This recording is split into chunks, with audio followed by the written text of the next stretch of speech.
में बसे एक पेड़ को दिखाया जाता है जहाँ सभी बंदर खुशी से रहा करते थे। आज सभी बंदर अपने राजा के घर के बाहर इकट्ठा होते हैं और खुशी से नाचने लगते हैं क्योंकि आज राजा का बेटा जन्म लेने वाला था, वो अगला राजा बनेगा। तभी वहाँ किंग शिमोन भी आ जाता है। सभी उससे काफी डरा करते थे क्योंकि वो बहुत पावरफुल थे। घर से किंग का मंत्री व्लादिमीर बाहर निकल कर आता है तो किंग की असिस्टेंट मंकी विच उससे बच्चे के बारे में पूछती है, लेकिन वो कुछ नहीं बताता। तो किंग उसे अपने पास बुलाता है। व्लादिमीर उन्हें बताता है कि एक समस्या आ गई है और उन्हें अपने साथ अंदर लेकर जाता है, जहाँ किंग देखता है कि उसका बेटा उसकी माँ की उंगलियाँ खा रहा था। किंग उसे उठा लेता है और खुश होता है क्योंकि उसका बेटा काफी स्वस्थ और हष्ट पुष्ट था। वो उसे कहता है कि तुम आने वाले समय में यहाँ के नए राजा बनोगे और उसे वानिया प्रथम नाम देता है। तो गुस्से में वो बच्चा अपने डेड को मुक्का मारता है, जिससे किंग और व्लादिमीर खुश होते हैं। व्लादिमीर किंग से कहता है कि बिल्कुल आपकी तरह है, इसमें आपके जैसे ही शक्ति है, जिससे राजा खुश होता है। व्लादिमीर उसे फिर एक और बच्चा दिखाता है जो काफी कमजोर नजर आ रहा था।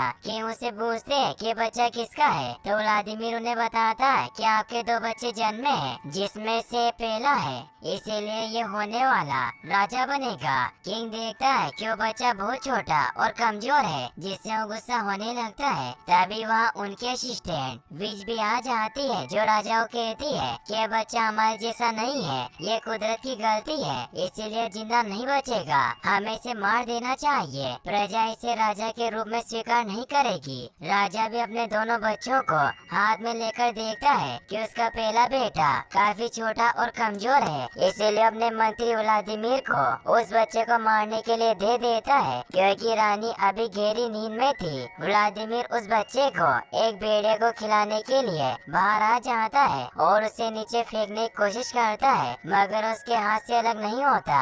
उस बच्चे की मासूमियत देखकर व्लादिमीर को भी उससे प्यार हो जाता है, मगर जब वो राजा का शोर सुनता है तो बच्चा नीचे गिर जाता है और भेड़िए के मुंह में जाने वाला था, मगर तभी एक बंदर उसे एक बेल की मदद से बचा लेता है। उस बंदर का नाम यान था। यान उस बेबी मंकी को छोड़कर वहाँ से जाने लगता है तो वो बेबी बहुत उदास हो जाता है और वो ठीक से चल भी नहीं पा रहा था क्योंकि इधर उधर से गिरने के बाद उसका एक हाथ टूट गया था। यान ये देखकर उसे एक पेड़ पर रख देता है और वहाँ से जाने लगता है, लेकिन वो बेबी उसकी पीठ पर चढ़ जाता है और मस्ती मस्ती में यान उसे पसंद करने लगता है, इसीलिए अपने बेटे की तरह उसका ख्याल रखता है। अब वो बच्चा काफी बड़ा हो गया था और यान ने उसे एडवर्ड नाम दिया। वो दोनों साथ में खेल रहे होते हैं और अपने घर में जाते हैं, जहाँ एडवर्ड अपने द्वारा किए इन्वेंशन की मदद से पानी पीता है और उसने वहाँ एक फैन भी बना रखा था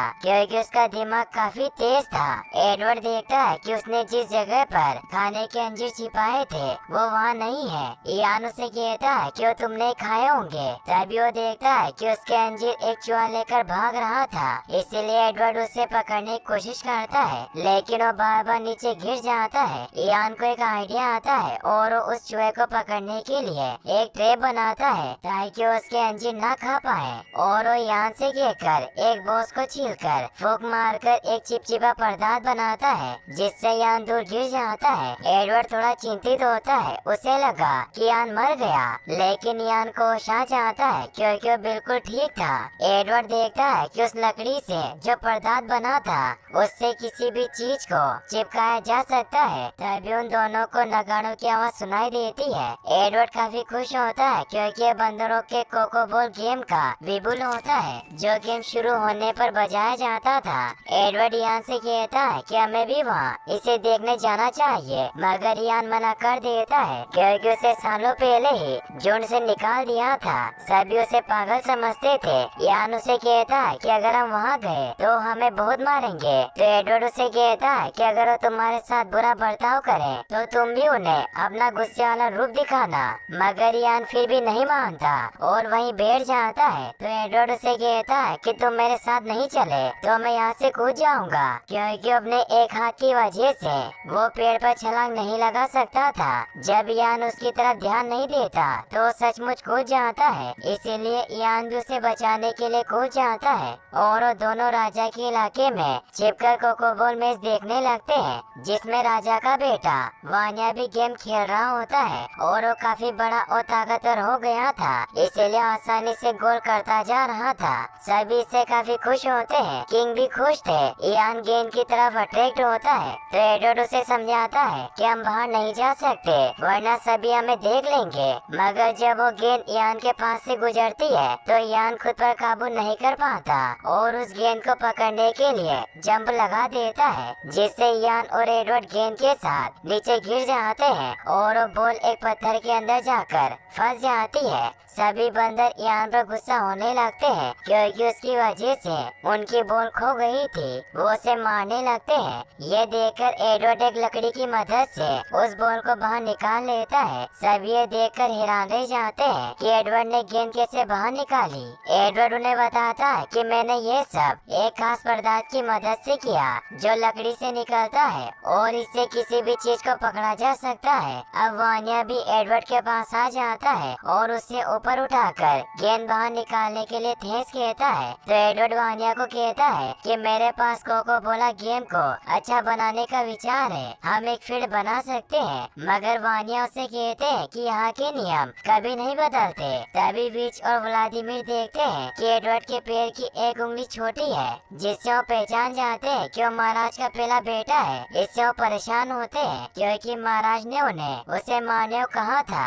अब उस चिपचिपे पदार्थ की वजह से वो बॉल वान्या से चिपक जाती है, इसीलिए सभी बंदर उस गेंद को निकालने की कोशिश करते हैं। ये देखकर इयान और एडवर्ड चुपचाप वहाँ से निकल जाते हैं। अब जैसे तैसे सरगई नाम का बंदर उस गेंद को निकाल लेता है, लेकिन वो उस बॉल के साथ ही हवा में उछल जाता है और वो बॉल किंग के सर पर जाकर चिपक जाती है। व्लादिमीर जब उस बॉल को निकालता है तो उस बॉल के साथ साथ राजा के सारे बाल भी निकल जाते हैं। किंग व्लादिमीर पर गुस्सा होते हैं तो व्लादिमीर कहता है कि वो मैं नहीं था। तभी सरगई नीचे गिर जाता है, इसीलिए व्लादिमीर अपने चचेरे भाई सरगई पर आरोप लगा देता है कि ऐसा सरगई ने किया है। तो सरगई महाराज से कहता है कि मेरा विश्वास करें, इसमें मेरी कोई गलती नहीं थी, ये सब उस एडवर्ड की वजह से हुआ। तो महाराज उसे कहते हैं कि एडवर्ड को कहीं से भी ढूंढ कर मेरे पास लेकर आओ। वहीं हम अगले दिन इयान को देखते हैं जो एक डाल पर बैठा हुआ पक्षियों को देख रहा था।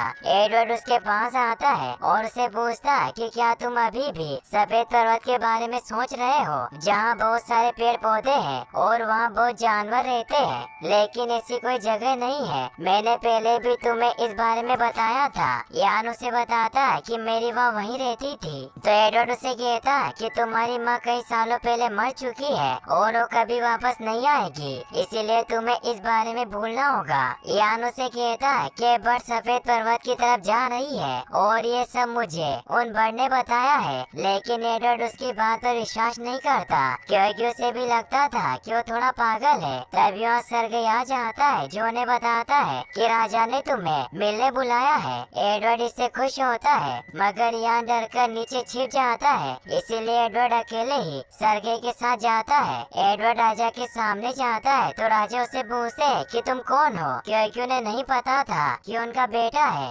एडवर्ड उन्हें अपना नाम बताता है और कहता है कि आप मुझे नहीं जानते क्योंकि मैं उत्तर की तरफ रहता हूँ, जहाँ मेरे और इयान के अलावा कोई नहीं रहता। इयान भी वहाँ पर आ गया था क्योंकि उसे एडवर्ड की फिक्र थी। एडवर्ड महाराज से कहता है कि मुझे आपसे मिलकर बहुत खुशी हुई। राजा से कहते हैं कि मैंने सुना तुम मैजिक करते हो। एडवर्ड उन्हें कहता है कि जादू कुछ नहीं होता। वे जिससे गुस्सा होती है क्योंकि वो जादू जानती थी। राजा उसे चुप करवा देते हैं और एडवर्ड से उस ग्लू के बारे में पूछता है तो एडवर्ड उन्हें बताता है कि मेरा एक आविष्कार है जो हर कोई कर सकता है और वो इयान से लोटस का एक पत्ता मंगवाता है और पेड़ के पत्तों से राजा के लिए एक ताज बना देता है। राजा इससे खुश होते हैं, सभी को ताज काफी पसंद आता है। वान्या विच की तरफ इशारा करता है क्योंकि उसे पता था एडवर्ड उसका भाई है और उसे मारना चाहता था, इसीलिए विच उसका एक काम करने के लिए निकल जाती है। अब एडवर्ड इयान के लाए हुए लोटस के पत्ते पर थोड़ा पानी डालता है जिससे वो एक मिरर की तरह काम करता है। वो महाराज को उसके पास ले जाता है और उसमें उन्हें उनकी शक्ल दिखाता है, जिसमें वो खुद को देखकर ही डर जाते हैं। तो एडवर्ड उन्हें कहता है कि डरिए मत, महाराज ये आपका प्रतिबिंब है जो आपको पानी में दिखाई दे रहा है। राजा इससे खुश होते हैं। अब एडवर्ड बेलों की मदद से राजा के लिए एक सिंहासन बनाता है, जिस पर जब राजा बैठते हैं तो उन्हें दूर तक नजर आता है और अपनी पूरी प्रजा को देख पा रहे थे। एडवर्ड उन्हें झूला झुलाने लगता है। वहीं हम विच को देखते हैं, जो अपने मंत्रों की मदद से टिड्डों को अपने वश में करके उन्हें एडवर्ड को मारने के लिए भेज देती है। वो टिड्डे एडवर्ड और बाकी बंदरों पर हमला कर देते हैं। एडवर्ड का पैर फिसलने की वजह से राजा को धक्का लग जाता है, जिससे वो नीचे एक चट्टान पर गिर जाते हैं। सभी को लगता है कि राजा मर चुका है। विच इसका इल्जाम एडवर्ड पर लगाती है कि उसने ही राजा को मारा है और अब वानिया भी अपने प्लान के मुताबिक एडवर्ड को धक्का देकर नीचे फेंक देता है। अब राजा भी वापस से ऊपर आ जाता है, क्योंकि वो मरा नहीं था। वो वानिया पर गुस्सा करता है कि तुमने ऐसा क्यों किया। तो वानिया उन्हें कहता है कि वो आपको मारना चाहता था, इसीलिए उसका मरना जरूरी था। तो किंग उसे कहते हैं कि कोई बंदर दूसरे बंदर को नहीं मारता, यही हमारा नियम है। वानिया उन्हें कहता है कि क्या आपको यकीन है कि आपने कभी किसी बंदर को मारने का आदेश नहीं दिया। राजा इससे हैरान होते हैं और व्लादिमीर की तरफ देखते हैं, क्योंकि उन्हें लगता है कि उसने ही वानिया को सब कुछ बताया होगा। वानिया वहाँ से चला जाता है। डिएगो नाम का एक बेबी बंदर अपनी माँ से पूछता है कि क्या एडवर्ड कभी वापस नहीं आएगा। तो उसकी माँ उसे कहती है कि कोई भी जब इस जगह से नीचे गिरता है तो वापस नहीं आता। किंग भी दुखी होते हैं। वहीं हम एडवर्ड को देखते हैं, जो बंदरों के कुल वृक्ष से नीचे गिरने की वजह से काफी इंजर्ड हो चुका था, इसीलिए वो ठीक से खड़ा भी नहीं हो पा रहा था। यान उसके पास आता है, लेकिन वो पेड़ से नीचे नहीं उतरता, क्योंकि सभी बंदरों को लगता है कि इस पेड़ में उनके कुल देवता रहते हैं, जो पेड़ छोड़ने पर उन्हें सजा देंगे। एडवर्ड ये देखकर कि यान उसकी मदद करने नहीं आ रहा, तो वो आगे की तरफ बढ़ने लगता है, जहाँ उसे दो शत्रुमुख जैसे बर्ड दिखाई देते हैं। एडवर्ड को काफी भूख लगी थी, इसीलिए उनसे कुछ फ्रूट्स मांगता है, लेकिन वो बर्ड डरने लगती है, जिससे जब एडवर्ड आगे बढ़ता है तो अपने दो पैरों पर खड़ा हो जाता है। वो दो पैरों पर चल भी पा रहा था। इससे वो बहुत खुश होता है कि उसने चलने का नया तरीका इजाद किया। उसे वहाँ बहुत जानवर भी नजर आते हैं, जिन्हें देखकर वो खुश हुआ। मगर तभी वहाँ वुल्फ का एक झुंड उनकी तरफ आने लगता है। ये देखकर एडवर्ड उन शत्रुमुख के साथ वहाँ से भागने लगता है। पेड़ पर बैठे सभी बंदर इससे काफी हैरान होते हैं कि एडवर्ड दो पैरों पर दौड़ रहा है।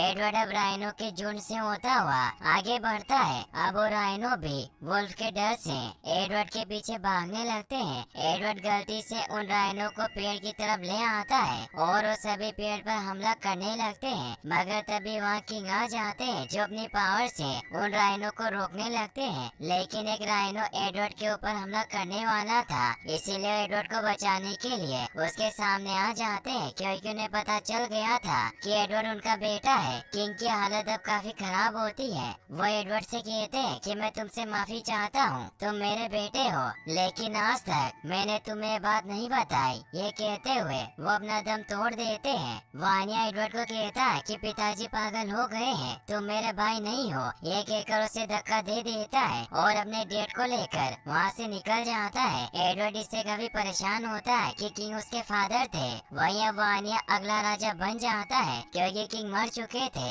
व्लादिमीर वानिया की तारीफ कर रहा होता है कि तुम बहुत अच्छे राजा हो, महान हो, जबकि तुम्हारे डेड बहुत छोटे थे। वानिया व्लादिमीर से कहता है कि तुम्हें मेरे भाई को मारने का एक काम सौंपा गया था, वो भी तुम ठीक से नहीं कर पाए, और उसे मंत्री पद से हटा देता है। इससे व्लादिमीर का चचेरा भाई सर्गेई बहुत खुश होता है, क्योंकि वो मंत्री बन चुका था। वहीं एडवर्ड जब इयान के साथ नीचे जमीन पर आता है, तब अचानक से मौसम खराब हो जाता है और एक विशालकाय टोर्नेडो बनता है, जो सभी चीजों को अपने अंदर खींच रहा था। इसीलिए सभी बंदर पेड़ में छिप जाते हैं, लेकिन व्लादिमीर को कोई अपने घर में नहीं लेता।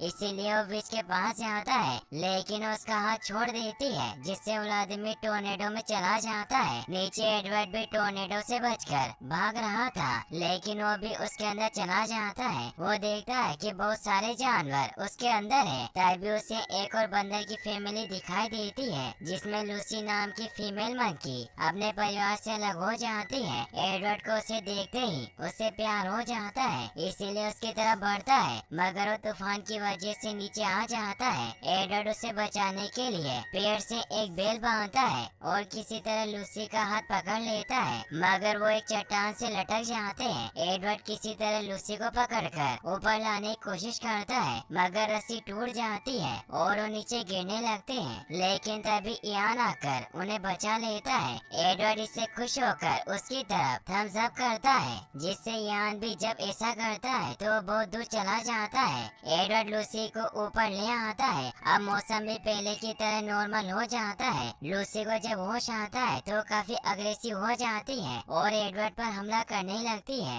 एडवर्ड उसे बताता है कि मैंने तुम्हारी जान बचाई। लूसी काफी दुखी होती है क्योंकि उसने अपनी फैमिली को खो दिया था। एडवर्ड उसे शांत करने की कोशिश करता है, मगर उसे बाइट करके वहाँ से भाग जाती है। इयान भी एडवर्ड के पास आ जाता है, मगर एडवर्ड लूसी को पसंद करने लगा था, इसीलिए उसके पीछे जाता है। वो लगातार कुछ दिनों तक एक दूसरे का पीछा करते रहते हैं। रास्ते में एडवर्ड को बहुत सारी प्रॉब्लम का सामना भी करना पड़ता है। वो अपने एक हाथ से ही पहाड़ चढ़ता है और फाइनली लूसी के पास पहुंच जाता है। वो अब उसे अपना नाम बताती है। एडवर्ड उस पर गुस्सा करता है कि एक हफ्ते से मैं तुम्हारा पीछा कर रहा हूँ, मैंने तुम्हारे लिए अपने दोस्त को छोड़ दिया। लूसी एडवर्ड को सूंघकर देखती है, जिससे उसे विश्वास हो जाता है कि उसका दोस्त है। अब लूसी भी उसकी तरह दो पैरों पर चलने की कोशिश करती है, जिसमें एडवर्ड उसकी मदद करता है। अब दोनों साथ में बैठ जाते हैं। एडवर्ड लूसी को अपना घर दिखाकर कहता है कि मैं वहीं उस पेड़ में रहा करता था जो बहुत बड़ा है, और अब वो लूसी को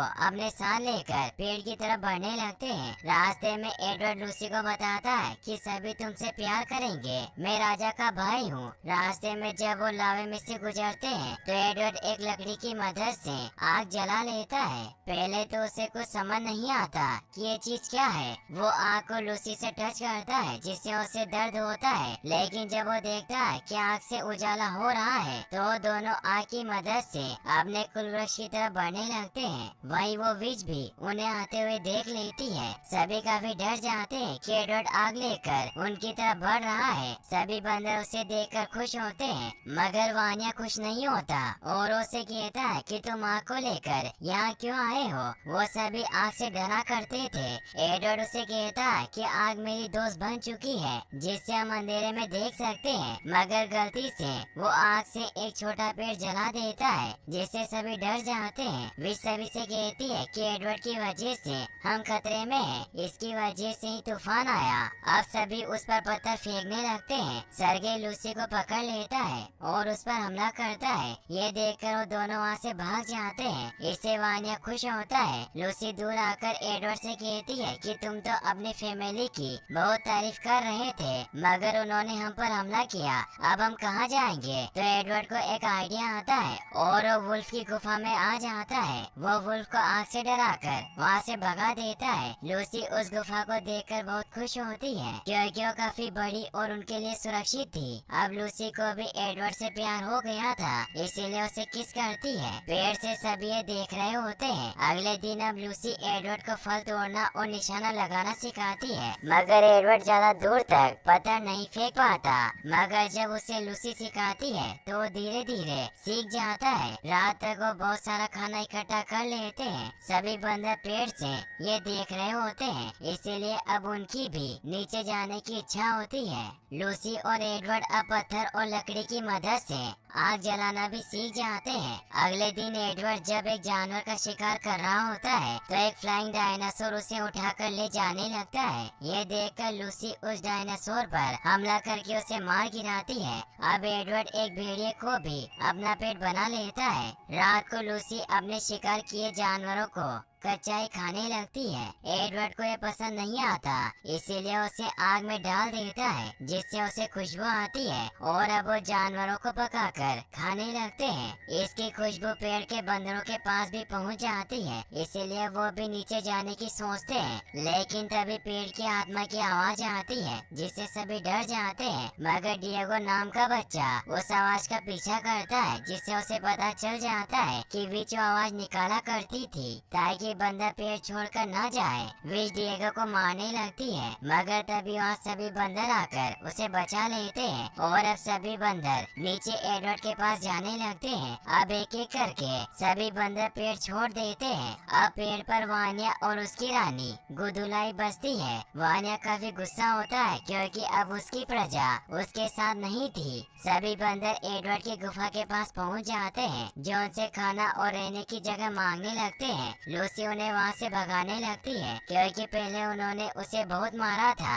इसीलिए सभी को बाहर भगा देती है। लेकिन सभी बंदर एडवर्ड को कहते हैं कि हम तुम्हारा परिवार है, हम एक ही साथ पेड़ पर पैदा हुए थे। तो एडवर्ड भी उनकी बात मान लेता है और वो किसी तरह लूसी को भी मना लेता है। अब वो सभी खाना खाकर वहीं सो जाते हैं। एडवर्ड एक बंदर पर पैर रख देता है जिससे एक आवाज होती है और अब वो सभी इधर उधर की चीजों को हिट करके गाना बजाने लगते हैं और खूब एंजॉय करते हैं। वानिया भी पेड़ से ये सब देख रहा था। अब धीरे धीरे ऐसे ही वक्त गुजरता जाता है और सालों बीत जाते हैं। एडवर्ड के साथी अब काफी डेवलप हो गए थे और उन्होंने अपने रहने के लिए घर बना लिए थे। लूसी भी अब प्रेग्नेंट हो चुकी थी, जिससे एडवर्ड बहुत खुश था। वो बाहर आता है और देखता है कि उसका पूरा परिवार बहुत खुश है। एडवर्ड डिएगो के पास आता है जो मेहमत की ड्राइंग बना रहा था, जिससे वो खुश होता है क्योंकि उसने चीजों को ड्रॉ करने का नया तरीका इजाद किया था। तभी वो देखता है कि सरगे दो बंदरों के साथ बदतमीजी कर रहा है, इसीलिए वो उन्हें रोकने जाता है। वहीं हम विच को देखते हैं जो अब एडवर्ड से बदला लेने के लिए अपनी टिड्डों की फौज को जगह देती है और उसे एडवर्ड के गांव में भेज देती है। टिड्डे एडवर्ड के परिवार पर हमला कर देते हैं और लकड़ी से बने हुए घर और सभी चीजों को पूरी तरीके से राख कर देते हैं, जिससे अब वहाँ कुछ नहीं बचता। सभी से काफी दुखी होते हैं। सरगे सभी से कहता है कि ये सब वानिया ने किया है और सभी को वानिया के खिलाफ भड़काता है। एडवर्ड उन्हें रोकने की कोशिश करता है लेकिन वो नहीं रुकते और सरगे सभी लोगों के साथ वानिया को मारने के लिए निकल जाता है। एडवर्ड अपने पेड़ के साथ पहले ही पेड़ के पास पहुंच जाता है और वानिया को आवाज लगाकर बताता है कि सरगे लोगों के साथ तुम्हें मारने आ रहा है, लेकिन वानिया नीचे नहीं आता। तभी वहाँ सरगे सभी बंदरों के साथ आ जाता है और वो सभी बहुत गुस्से में होते हैं।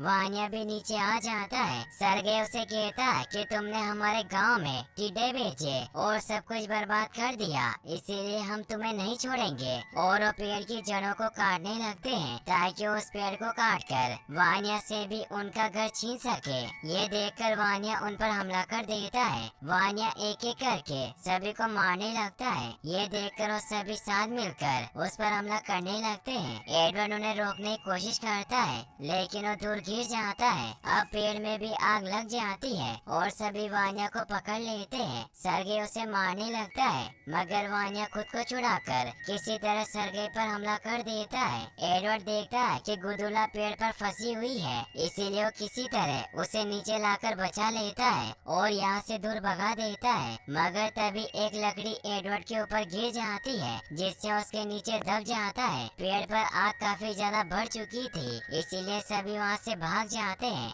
एडवर्ड वानिया से मदद मांगता है। तभी पेड़ में ब्लास्ट होता है, जिससे विच भी मारी जाती है, मगर वानिया एडवर्ड को बचाकर दूर ले आया था। अब सब कुछ राख हो चुका था। वानिया बहुत दुखी होता है क्योंकि उनके पुरखों का पेड़ नष्ट हो गया था।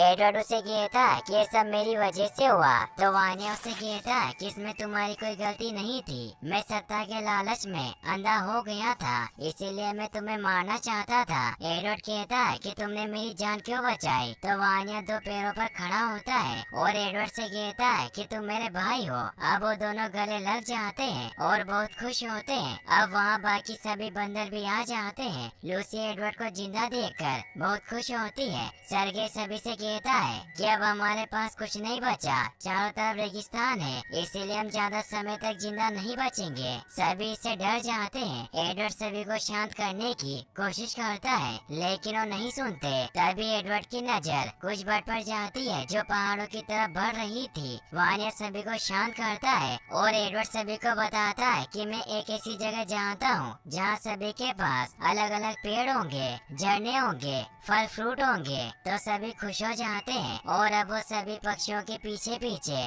व्हाइट माउंटेन की तरफ बढ़ने लगते हैं, जिसके बारे बारे में इयान ने एडवर्ड को बताया था। काफी दिनों के सफर के बाद वो उस रोशनी के पार पहुंच जाते हैं, जहाँ उन्हें एक खूबसूरत दुनिया दिखाई देती है। सभी इससे खुश होते हैं क्योंकि वहाँ चारों तरफ हरियाली और पानी था। इयान भी वहाँ एडवर्ड के पास आ जाता